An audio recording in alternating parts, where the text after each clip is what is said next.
on a whole nother level. Girl, he only fucked you over cause you let him. Girl, I guess he didn't know any better. Girl, that man didn't show any ever. Do all I can just to show you you're special. Certain it's your love that holds me together. You say he been killing the vibe.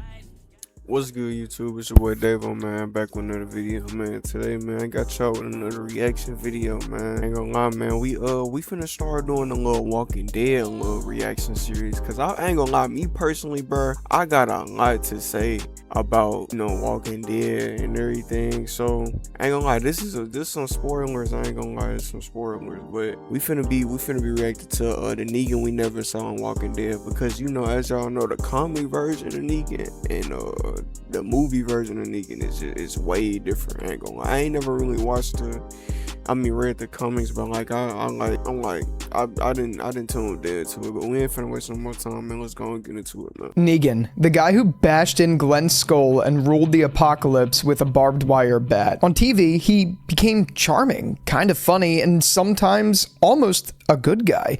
But the Negan you saw on AMC, that was not the real Negan. You see, in the comics, Negan wasn't just brutal. He was magnetic, hilarious, absolutely vile, and somehow one of the most fascinating villains that Robert Kirkman ever wrote. And believe it or not, the show left a ton of him behind. Today we're going deep into the Negan we never saw in The Walking Dead. The savage moments, the twisted humor, and the ruthless chaos that never made it to screen. If you thought you knew Negan, trust me, you've only seen half the story, so let's take a look.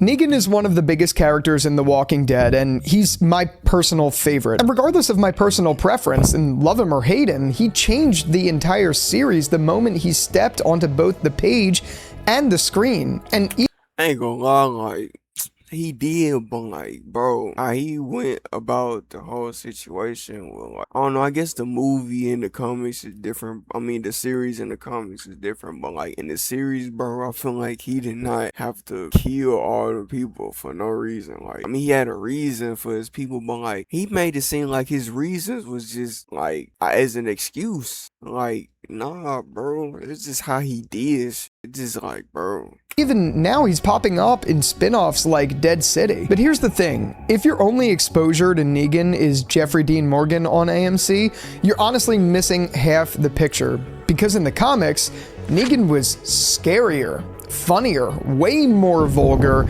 and honestly, way more unpredictable. And I'm not just here to say, oh, the comics were better. Not at all. I actually think both Negans are great in their own ways, but I want to show you exactly how Negan in the comics differs from Negan in the show. Honestly, in a lot of ways, he feels like a totally different character than what we got on screen. And plus, there's some stuff that was either left out or contextually changed, or just toned down. Because let's be real, AMC was never gonna let Negan talk the way he did in the comics. So in this video, I'm sticking to the facts. This isn't me. Because Netflix already don't even drop the F-bomb on stuff, so like, you already know. Hallucinating comic theories or what ifs. This is just straight up about who Negan was on the page, why he's such an iconic villain, and what makes the show's version feel so different.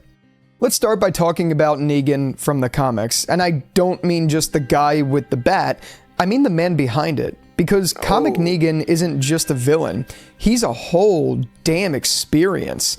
We meet him in issue 100, and he immediately sets the tone by brutally killing Glenn with Lucille. And just like in the show, it's pure, raw, unforgivable horror.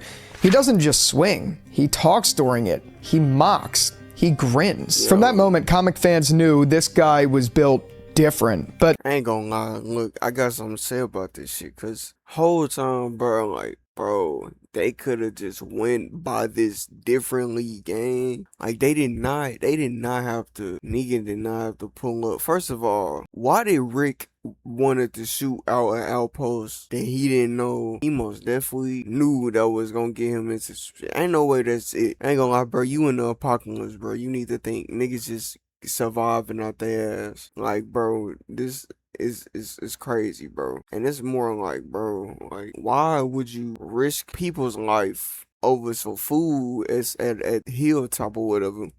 and you proving Spencer's point saying that you a bad leader, bro. That was bad leadership. You put everybody in jeopardy. Negan didn't even know who you was until you hit that outpost. He didn't even know. He wasn't gonna come after you. He wasn't gonna do nothing. He wasn't even gonna take your gun. He wasn't gonna take your guns. He wasn't gonna do nothing. He took your bed, man. He took your whole bed, dog.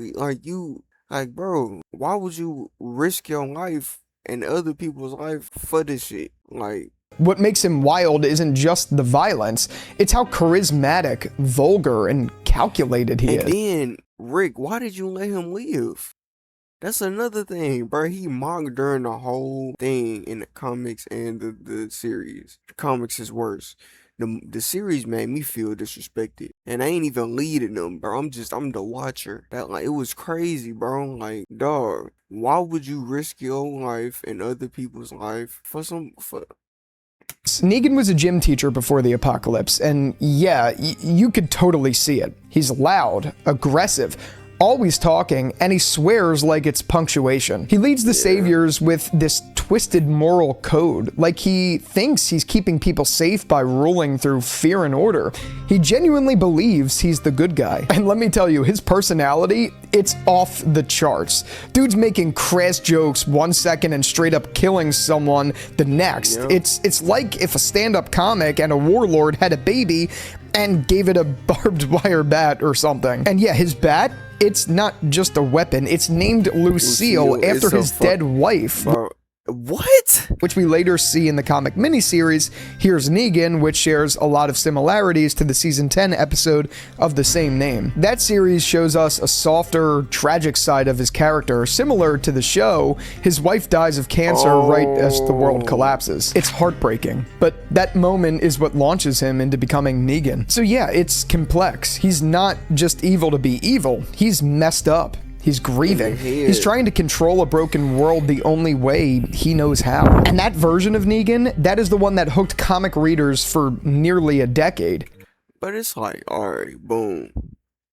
Negan is a grown man.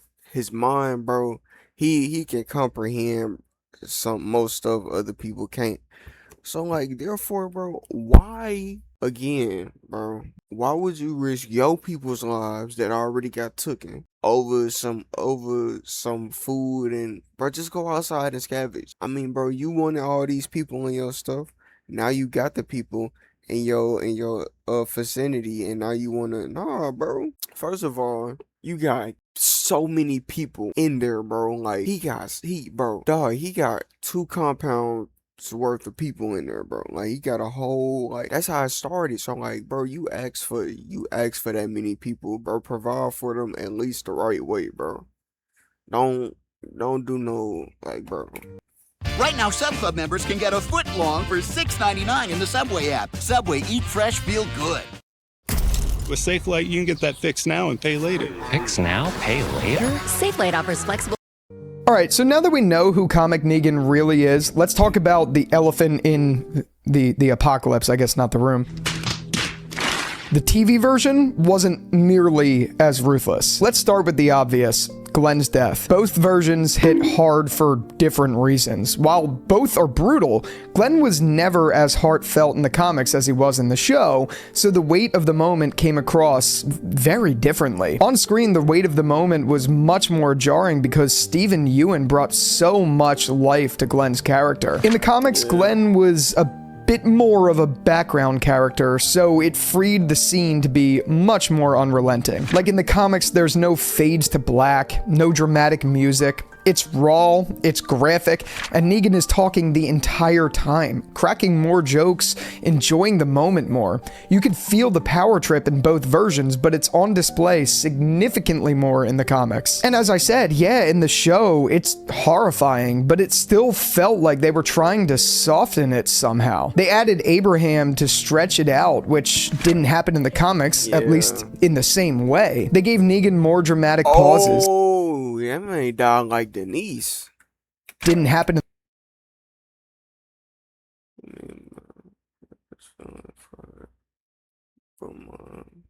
I want to be happy where I want to be happy. I want to be happy where without me doing the comics, at least in the same way. I just don't. He Hey, talking about they gave cause y'all know Abraham wanted Sasha, bro. That's why he left Rosita. But it's like you left her down for a penny, man. Negan more dramatic pauses, and they even tried to make it seem like he regretted it, but later on in terms of the show. In the comics, though, he just doesn't regret it. Not in that moment, and not even really throughout the whole story. He thinks it's justified, and he thinks it's necessary. And it's not just that scene. In the comics, Negan ruled the Saviors like a dictator. You break a rule, you pay in blood. One of his own men defied him, he burned half the guy's face off, just casually. Yes, these moments did happen in the show, and yeah, he was tough in the show, but there's this constant feeling that they're trying to redeem him just right off the jump. Like, even when he's in full villain mode, there's this underlying charm that makes him more like a quirky anti-hero than a terrifying dictator. In the show, Negan is definitely scary, at least in the beginning, but in the comics, he was just unhinged. You never knew if he was about to shake your hand or cave in your skull. The comics kept you uncomfortable. Every panel he was in, you were tense. But the TV version, you kind of started rooting for him even before you should. And that shift, that's where things really started I ain't gonna lie, bro. I don't like Negan. I wish he would have died, bro. To me, bro, he's a psychopathic person, bro. What he did was unnecessary. What Rick did was unnecessary. But Negan, bro, no. Like this, like you know the dude he burnt off? He took his wife. They tried to run away together, they came back because they knew the world was too much. And he took his wife. Feel different. So let's talk about morality, because that's where the gap between comic Negan and TV Negan really just opens up. In the comics, Negan was never painted as a straight-up villain, but he was never a hero either. He existed in this constant moral gray zone where even when he did the right thing, it still felt wrong. Like, for instance, when Negan kills Alpha in the comics, it wasn't redemption, it was strategy. That was him trying to prove his usefulness to Rick, not earning forgiveness at all. And Rick doesn't fully trust him after that. As a matter of fact, no one does. He doesn't get a hero's welcome. He gets cautious side eyes and eventually exile. In the comics, Negan ends his arc in isolation, alone, reflective, and still not really redeemed. He's just left behind. But in the show, the writers worked hard to shove his redemption arc down our throats. They made— I ain't gonna lie, bro. No. They should have actually made it like this. Him dying alone, him getting exiled, him like, bro, if he wasn't dying, he should get exiled, bro. You cause too much pain to people, families, like, bro, no, cuz you don't deserve nothing but exile. Him feel safe, likable, and even relatable. They gave him witty one-liners, a tragic backstory, and a whole lot of he's changed moments. And it's not that he didn't earn some of it, because he definitely did, but it was so much more intentional in the show. He became a character they really wanted you to root for. And listen, I don't hate redemption arcs, and for those of you who know— I ain't gonna lie, bro. Nah, bro. Negan he the type of nigga that don't deserve a redemption arc, bro. He just don't, bro.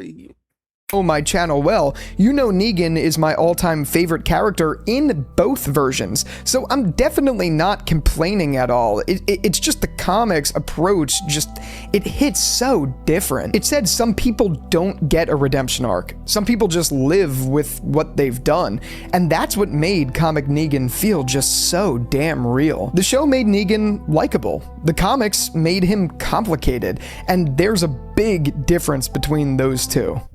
Let's be real, Negan's mouth is like 40% of what made him iconic in the comics. I mean, the man swore like it was his job. His dialogue was filthy, creative, and absolutely hilarious in the most messed up way. He wasn't just dropping F-bombs, he was crafting profane poetry with every sentence. Every line from comic Negan felt like a dare. Like, how far can I take this before the reader throws the book across the room laughing or crying? But on AMC, Yeah, not so much. They tried to bring that edge, but when you're on basic cable, you're not getting the full Negan. You're getting Negan light. Jeffrey Dean Morgan did what he could, and honestly, he was incredible with what he was allowed to do. The swagger, the voice, the presence, he nailed it all. But without the unfiltered batshit banter, it's just hands down. Bro, they can't do that. Do you realize that, like, and I dislike niggas like you. Oh, like, shit! Oh, shit! I'm not hating on you, but like, bro, nigga, Netflix don't even allow F words. They don't even allow cuss words like that. Like, when you cuss, you gotta be minimum. Like, you can't say bitch. You can say shit down. Like, you know what I'm saying? Like, it ain't. Same with AMC. AMC was a stream. Like, it was like you stream that shit on channels, and you feel me? Like, they can't do that, bro. It's a comic. Look at what they did with The Boys. Now, The Boys, that's Prime. Amazon Prime, going hard. They got some wild stuff on there. But, like, that's different. That's them. They should have teamed up with Prime and did something. Not the same character. Comic Negan kept everyone, readers and characters, constantly off balance. Like, you never knew if his sentence was going to be a punchline or now, I will say they could have, like, made him more of an asshole instead of a redemption arc if they wanted to do that. But, like, they wanted to make it different from the comics. That's why I don't read death the threat. comics. But TV Negan, he became sage, predictable, almost charming in some messed up sort of way. Let me put it this way. Comic Negan would have gotten The Walking Dead canceled if he ever showed up in full. And honestly, that's kind of the point. And especially why it sucks is that a cable television network is the one that picked up the show. Because they couldn't let him be wild, so they had to clean him up and censor speech, soften the edges, and somewhere in the process, they lost some of the magic. Now, here's where I wouldn't say that. Like, they could have just made the magic is like losing the whole thing, losing the whole plot. The plot made sense, but like, they should have just made him more of an aggressor. Like, he was more of the, on the side that people was understanding him. No, bruh. No, dog. Did y'all know remember what happened with Glenn? His face on that TV? I ain't gonna show it, but like, bro, dog, y'all gotta go watch that. Like, and then go see what Negan should do. But also look at why Rick took out that outpost for food and all that, which was unnecessary. Rick is wrong for that. He should have never did that. And Glenn would have been alive. things get frustrating because even beyond the tone and the language and the moral arc, there are entire storylines from the comics that AMC either trimmed down, reworked, or just ignored. Let's talk about Negan's time in the cell. In the comics, it wasn't just a throwaway redemption montage, it was years of psychological warfare. Negan tries to manipulate Rick, plays games with Carl, and tests the group's moral boundaries. You're constantly wondering, has this guy really changed, or is he just waiting for the right moment to burn it all down again? On the show, he chills in his cell, gives Judith See, that's how it should have been. life advice, and boom, we're on the road to redemption. It was way more surface level. And let's not forget how deep his relationship with Rick really went. In the comics, it's complex. There's this weird, twisted respect between them. They don't trust each other, but there's a mutual understanding that They should have kept that too. Like, why did y'all change that? Like, that makes more sense, dog. I wouldn't be able to trust him. I can't lay my head where you know what I'm saying? I can't do that, bro. You're different, buddy. I can't do that. No. they're two sides of the same coin. That was such a missed opportunity. Imagine the dynamic we could have gotten if AMC let Rick and Negan really go toe-to-toe. Not just with bats and guns, but with ideology. Then there's the Whisperer War, where Negan straight up murders Alpha and still doesn't fully get accepted back into the group. The comics let him walk this tightrope where he's always one step away from falling back into the villain role.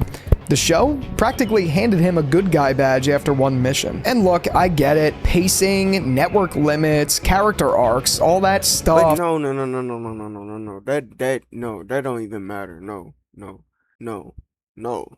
Because did you just hear what you just said, bro? If they went toe to toe and Negan would have killed Alpha, whatever, and they would have still been with toe to toe, it wouldn't have went against no violations. Actually, would have been better. It would have built up suspension, and more things could have happened. Like, no, bro. What you talking about is, like, I agree with that on another scene, but like this type of section, like, nah, bro. Negan and Rick should always been toe to toe, comics and series, bro. Like, it shouldn't have been an error. It should have been the whole thing. Not an error of the season, but the whole series, bro. Like, but there was just gold in those pages, especially in the conversations with Carl that we never got to see. AMC just barely scratched the surface.